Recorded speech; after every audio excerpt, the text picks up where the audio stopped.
Am I going to be the first one to talk? No, I'm gonna be the first one to talk. All right, so I had you guys send me a couple of questions through Instagram, and Jerry today, Ash Lucy Wang. Jerry At Ash Lucy Wang. at Ash Lucy Wang, thank you very much for helping me promote. Jerry today is going to be a viewer representative, as in he is going to ask the questions that you guys submitted to me, and then he's also going to ask any follow-up questions in case I do a terrible job explaining the answer. I'm just a collective amorphous viewer. Yes. Can I have a viewer name? What's your favorite commenter? Marine Boner 32? Is that the viewer that I am? Who am I representing here? Jerry is representing Marine Boner 32, who represents all of you. Hoorah! Ooh. That's what the Marines say. Oh my god. All right, cool. Is that offending Marines? Should we start again? Should I do a different? No, it's okay. If it's your first time here, hi, my name is Ash. I am a certified strength and conditioning specialist of over 8 years now. I help athletes and trainees with their body composition goals, and I do so in a way that prioritizes your sanity. So with that said, Boner 32, what is your first question? My first question is, I'm currently in a caloric deficit. How should I modify my training to go along with my caloric deficit? Okay, so this is going to depend on two things. I have my laptop here because I don't want to forget anything, but it's going to depend on two main variables. Number one is how steep your caloric deficit is. So let's say you've created like a 5% caloric deficit for yourself. Honestly, you probably won't have to change your training that much because the deficit is not that substantial. Eventually you will have to, but then if you are starting off with, let's say, like a 15% deficit and you're in this deficit for a very long time, you will absolutely have to eventually reduce your training volume. So you can keep, the weight on the bar, or you can keep the intensity relatively high, but you're just going to have to reduce the amount of total training load. Does that make sense? That makes sense, but why do I have to reduce the training along with the calories I'm reducing? So you're going to need to reduce your total training volume because volume is what creates a lot of that glycogen depletion. Let's say that you are someone who is doing some kind of training for like a marathon where you're just constantly having to accumulate miles. Not only are you just accumulating a lot more stress, but you are also accumulating stress for a longer duration of time. So then you are just putting your body in a state of like elevated cortisol and in a catabolic state for longer durations, and it's just much harder to recover from. So just simple, like in simple terms, it's just I don't have enough gas to recover.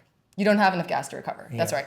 But when you keep your intensity high, so like let's say you are sticking with like higher 3-rep maxes or like sprints, those types of higher intensity training is not going to have as much of a negative impact on your recovery because you're doing less of it. Okay. So it's not just about I train less and less hard. For a while, you could just reduce your volume. No, that makes sense. Does that make sense? Mm-hmm. Okay, cool. I'm the viewer, and I'm just a rando on Instagram, and I'm being targeted for protein all the time.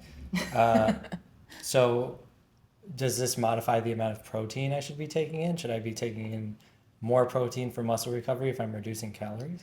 That is also a big, it depends. I would say that if you are starting off at a very lean body fat percentage, you will probably have to increase your protein.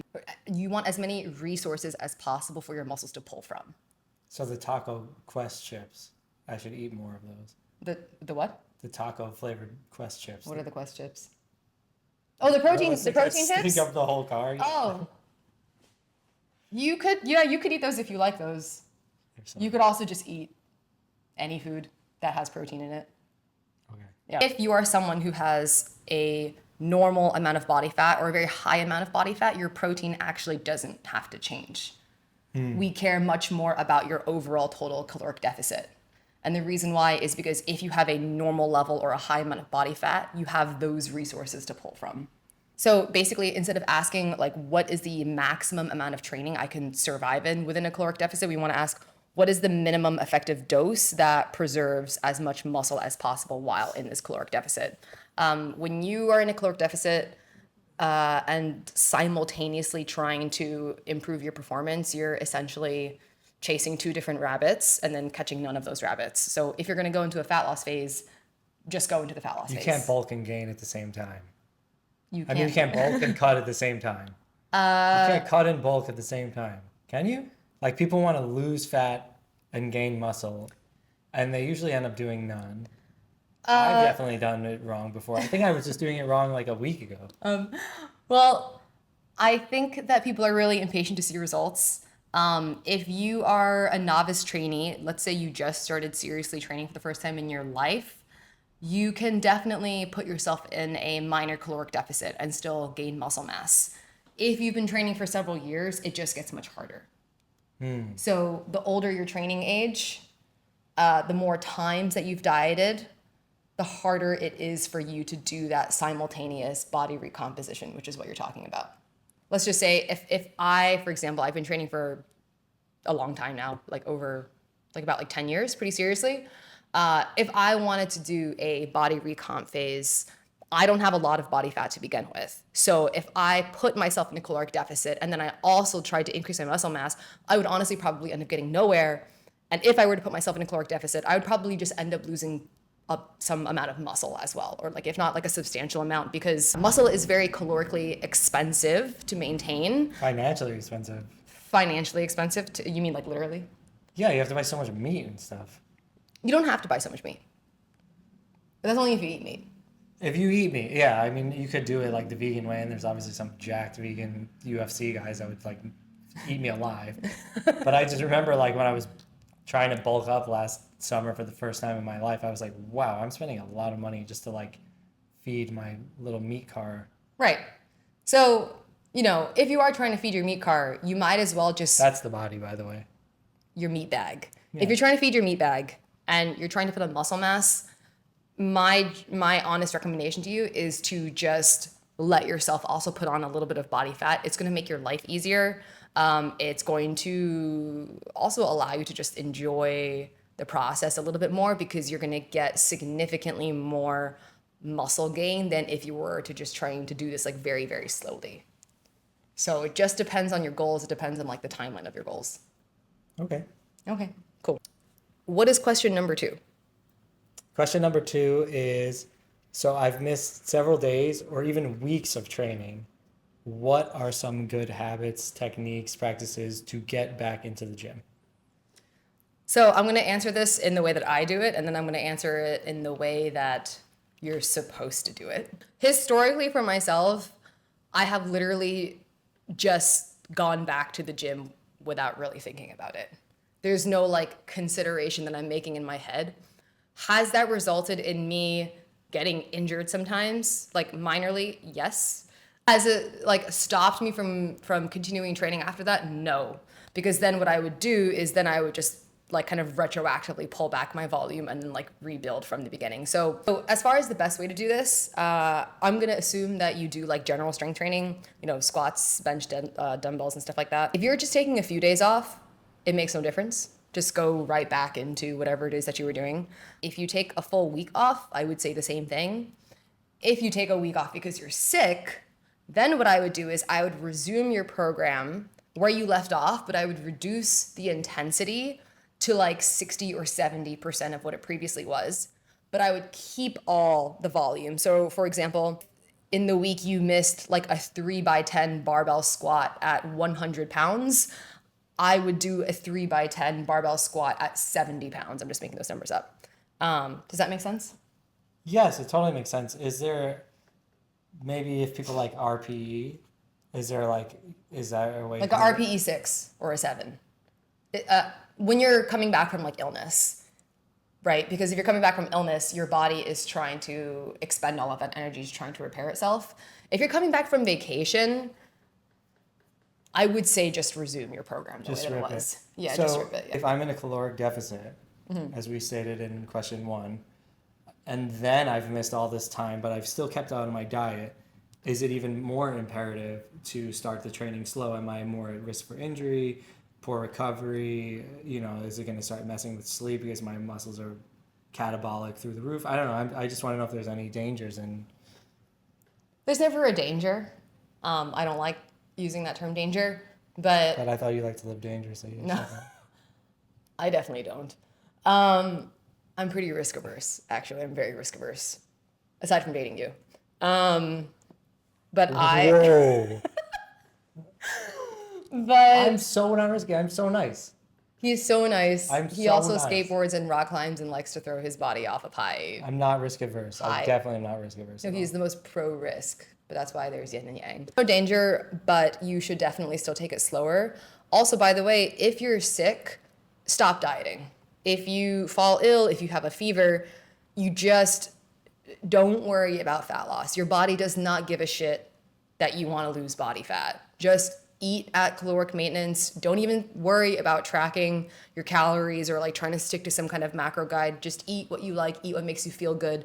Most likely, if you're sick, you're not even going to have much of an appetite. So any calories that you can get, I highly encourage that you do that, because dieting, any form of dieting, whether it's a 5% deficit or a 15% deficit, is a physiological stressor on your body. There is no reason for you to punish yourself ever, but especially while you're sick. When you're sick, The Punisher. When you're sick, you should have soup. Soup. I wanted that to clip the microphone.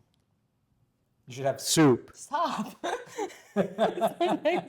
It's not pleasant. If it's been months of taking time off, you will have absolutely lost some of your work capacity. That is quite literally the ability to do a lot of training volume. So I would just start at the beginning of a new training block and just start from the beginning. You know, do your sets of 10, do your sets of 12, do whatever you got to do. Start at like RPE 6. If you use RPE, start at 60, 70% and just go slowly from there. The other part of this, and I think this is really important and probably less talked about, if you took time off of training because you are psychologically burnt out from training, as we all get to be sometimes, it's really important that you start with an activity that you actually like, which may not actually be the gym anymore. I think that's the case for a lot of people. My own trainees sometimes will take 2 or 3 months off of the year because they just want to be outside, because they just want to go climbing, because they want to skateboard or whatever it is. Take some time away from the gym so that when you do go back into the gym, you actually feel good about it. You know what I mean? Yeah. Yeah. Can I get in a third question? Yeah, of course. This comes from Uncle Grandpa too. Do you think it's helpful to make a lot of noise at the gym and throw the weight? Is that good etiquette? That's what I like to do. Uncle Grandpa too does that. Does it help you? Of course. There are some studies that show that athletes or trainees will perform better when they are very vocal Yeah, making noise. or making noise. Oh my god, yeah, there's like the grip strength one. I don't know that one. They took a couple of climbers, they had them squeeze to measure the PSI of their grip, and then they had them scream and squeeze, and the PSI went up for like an extra 25 pounds per square inch for the duration of the scream. You can probably only scream once, right? Like a big exhale, but yeah, the scream helps. Well, I think that there's a lot of value in learning how to use your whole body, which includes your voice. I think that there is a lot of value in teaching women, especially in the gym, to be ugly, as I call it, and to really just put full force behind your lifts. Because ultimately, when you're under a very heavy load or when you're doing something very hard, you're not going to control your face. And in certain instances, you're not going to control your vocal cords. Is it going to like improve your performance substantially? No. No. Is it going to be fun? Yeah. And if something is fun, you're more likely to do it, right? Yeah. So that would be my answer. Yeah, that's my answer. That's a good answer. Thank you. Does it make sense? That definitely makes sense. Do you have any more questions? If you No. don't, that's okay. Great. Did you learn anything? It's okay if you didn't. I talk about this stuff all the time at home. Yeah, I did learn a lot from this. I don't really know too much about nutrition. If you don't tell me, then I don't really know. I've just been eating like McDonald's and shawarma every day. So And look how far he's come.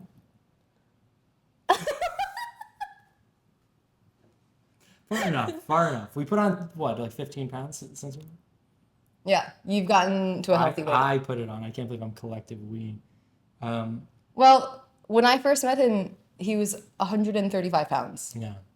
right? So that was not that much heavier than me. You were I think probably classified as underfatted, Feeling ill. feeling ill. which just goes to show that your leanest and lightest is definitely not necessarily your healthiest. And it was because of work. Like, I didn't really have a choice in the way I was living my life. I was working long, late hours, eating like really weird meals. Also, I would say walking about like over 20,000 steps a day on average. In service job, doing whatever the heck, and yeah, just a lot of movement. So I would just burn everything that I ate. And now what is the new situation for you then? A lot of computer work. So a lot of sitting. A lot of sitting. And then just big bursts of working out at the gym. And it still feels like you're working really hard, but without those extra steps, I can't eat the same way that I used to. And it was very shocking to be eating the same and be putting on weight for the first time ever. So it was the first time I ever checked calories, and I realized how quickly like those little pantry raids were jacking my calories through the roof. Handful of almonds is like 150 calories, like instantaneously, high fat. Yep. And I would just do that like 6 or 7 times a day because I just love munching. I'm like a grazer, but that's like how I started to kind of slip a little bit. Well, you didn't slip. You were just keeping your eating habits the same. Yeah. Right? And so like, I think it's really important to kind of like remind people and you in these kinds of situations that like, and I know this is kind of like hippy dippy or whatever, but there truly is no like wrong thing to do. But if you're just working towards a specific goal, there are better things to do because ultimately you can still graze, right? If you graze within your maintenance calories. Yeah. Grazing But grazing makes it harder because it's harder to keep track of what you're eating when you're eating 10 times a day versus just 3 or 4 times a day. Yeah. And so this is why I'm always asking people to please just eat larger meals because you can kind of separate the eating from the rest of your day versus having 6 or 7 handful of almonds and then forgetting to log or even just forgetting that you ate 6 or 7 handful of almonds. Tracking is like your mirror of your eating habits. It is. Finally shines it on it. And if you don't like what you're seeing, it's like you got the numbers there. Yeah. And you can change it. It shines a light on it. It's really great. I avoided it for like a really long time. Why did you avoid it? You thought it'd be too 'cause, restrictive? yeah, you think it's going to be too restrictive, or just like I have like that dumb man brain that's like, I don't need to do that because I know exactly what this is. And then you have like 1 tablespoon of peanut butter and you're like, oh shit, that's 200 calories right there. That's right. Also, you'd be surprised as to what 1 tablespoon looks like. Yeah, it's so much less than you want it to be. Yeah, it's like this much. Yeah. And you're hungry after that tablespoon. It's not enough. So you got to rethink your grazing, what it is, like more fruit, more fiber, things that make you feel full. Yeah. And slam water, big time. Water helps a lot. I would also say that with tracking calories, though, it's also important to remember that you can also track calories to make sure that you're eating enough. So tracking is not just about dieting and fat loss. Tracking is also about just creating general self-awareness. So, you know, when I don't log my food or my macros or whatever it is, sometimes I will automatically default to eating significantly fewer carbohydrates. I love protein. I love fat. But as someone who is now training in running, it is really, really, really beneficial for me to essentially just like force down some apple juice or an orange or some dates or whatever it is before my training sessions. But I'm not going to think about that unless I am logging my food. Because I honestly, I just don't really want it. And could I go on that run with just protein and fat? I could, but I could also feel better if I had some carbs. So at this stage for me, if I were to use the tracking as a tool, it would actually be to ensure the opposite goal. Why are you looking at me like that? I don't know. I like you. That's good. I also like am so susceptible to gamifying anything, and the app does that for you immediately. So you can get a little dopamine hit from being like, "Oh, I'm winning calorie tracking." That's what the app does for I think me. for many people it can be a little bit dopaminergic, yeah. Yeah, it's like, oh, you made it another day, and like fireworks shoots off in the app. I'm like, oh, sick! I made it another day. So he's referring to MyFitnessPal. There are other tracking apps that don't do that. If you're not interested in that, it's actually a really great way to kind of reframe calorie tracking, regardless of your goal, is to see things as macros to hit versus calories to stay under. You see what I mean? So like if I'm like, oh, you only have 2,200 calories today, that's all you get, the whole day it's gonna be like, oh my God, I have to stay under, I have to stay under. But then if I say you have 150 grams of protein to reach, you have 200 grams of carbs to reach, you have 70 grams of fat to reach, it feels better. Yeah. Yeah, You're being presented with more yes and less no. exactly. Yeah. Exactly, it's that simple. Okay, well, thanks for being here. Yeah, this was fun. Boner, I mean, Boner 37, 39. I feel like we could talk about stuff all day. Don't try to keep it succinct for the But first we'll one. keep it succinct for the first one. Also, I'm not a nutritionist. I'm just. No, you're Boner 39. You're standard. Yeah, I'm just a guy on the internet. There's so many guys on the internet. And there's so many girls too. There's so many girls too. And you know what? I was supposed to wear a paper bag for this, but ultimately I decided against it. So I hope I made the right decision. Okay, so I'm going to answer the rest of the questions on my own just because it's going to be a little bit easier that way. I had a user ask, I bought your course last year. She is referring to the reiterative course that I launched last October, but I'm having a hard time finishing it. Do you have any advice on how to keep motivated? And I put a little bit of emphasis on the words keep motivated because it's going to inform how I answer this question.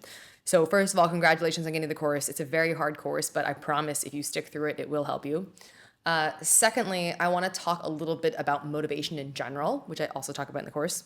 You know, motivation is a state of being. To be motivated is going to be a very temporary state of being. So if you wait for motivation to arrive, it may never arrive. Unlike a fitness program where you can, you know, see the results in the mirror, or maybe you feel a really good pump, or maybe you just feel really great after a workout, doing something like coursework is not necessarily going to be as instantly gratifying. There's no like, you know, party pop-off celebration at the end of like finishing a quiz necessarily. Maybe for some people there is, but for most people there isn't. And as you may have seen, the coursework itself is like pretty challenging, gets into a lot of, you know, whys and your own history and stuff like that. So knowing that motivation is temporary and that ebbs and flows, I suggest that you don't wait to feel enthusiastic about it. What I suggest instead is for you to do something called time blocking, which is essentially you make an appointment with yourself.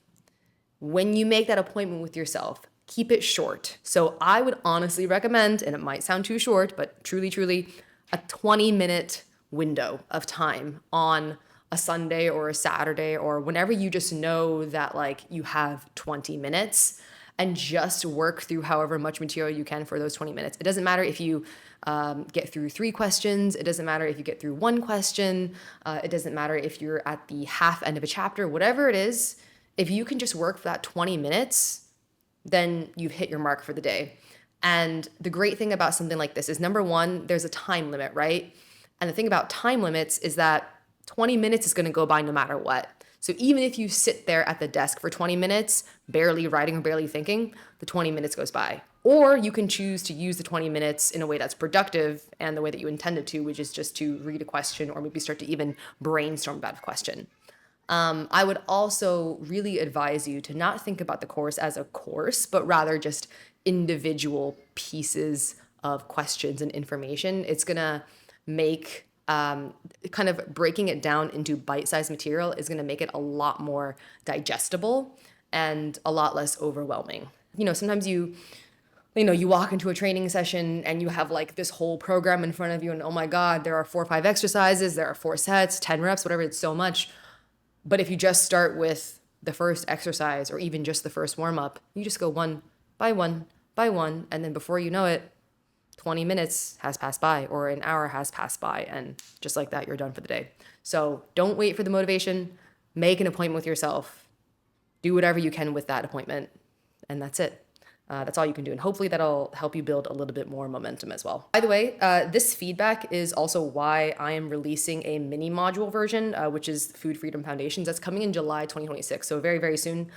It's essentially chapters 1 through 6 of Reiterative with a very, very similar core framework, but it's paced week by week over 6-ish weeks.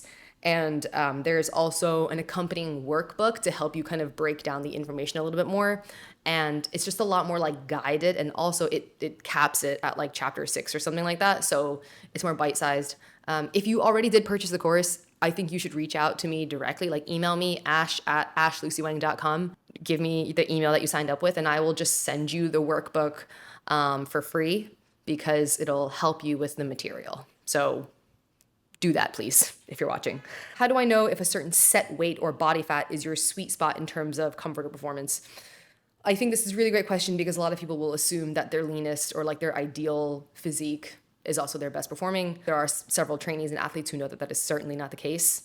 So in reality, your sweet spot is usually the place where the trade-offs are the most livable to you, and you're deciding what the trade-offs are, right? So there are certain levels of body fat that are going to be moderately, that are going to require some moderate structure, that maybe require a little bit of hunger every now and then, which I think is normal.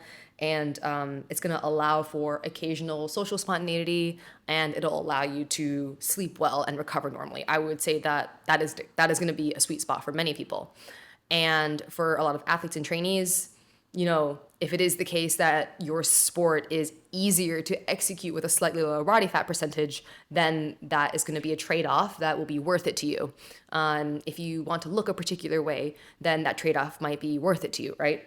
And then there are other body compositions or levels of body fat that require way too much rigidity and food monitoring and just too much food noise. And I would say that that is not your sweet spot anymore. So finding your body composition or your body fat percentage is going to take some experimenting with. But essentially for trainees, you want to see what range can you live within while performing your best, which means sleeping your best, having some flexibility, and enjoying your life. Those are very subjective measures, but you will know when you've reached your sweet spot.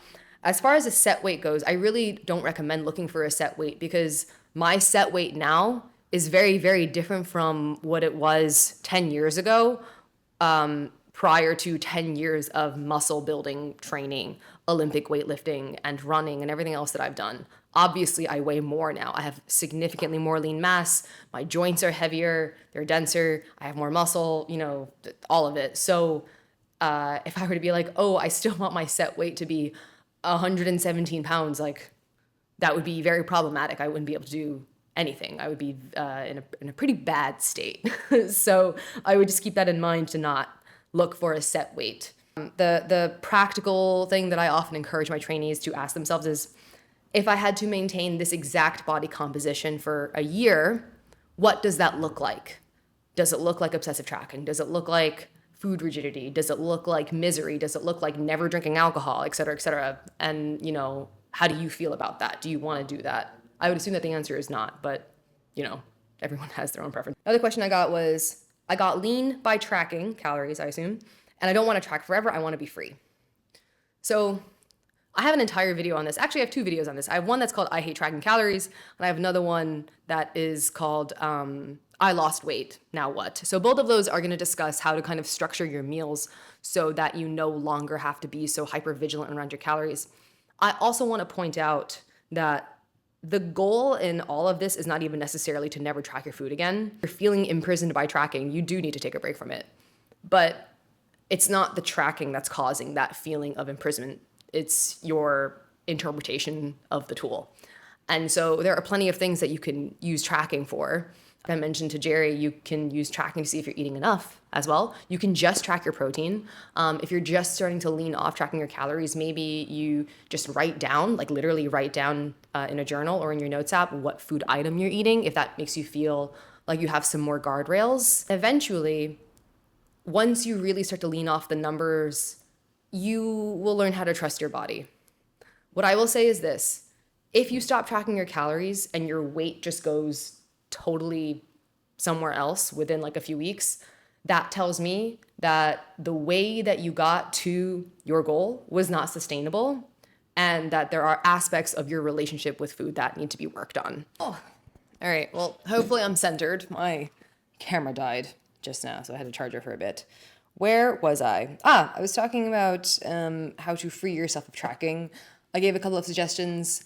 I would honestly recommend that you watch those 2 videos that I mentioned. It's going to go into things in a lot more detail. To keep this video on the shorter side, I'm just going to leave off with how do I know when it's a good time for another cut.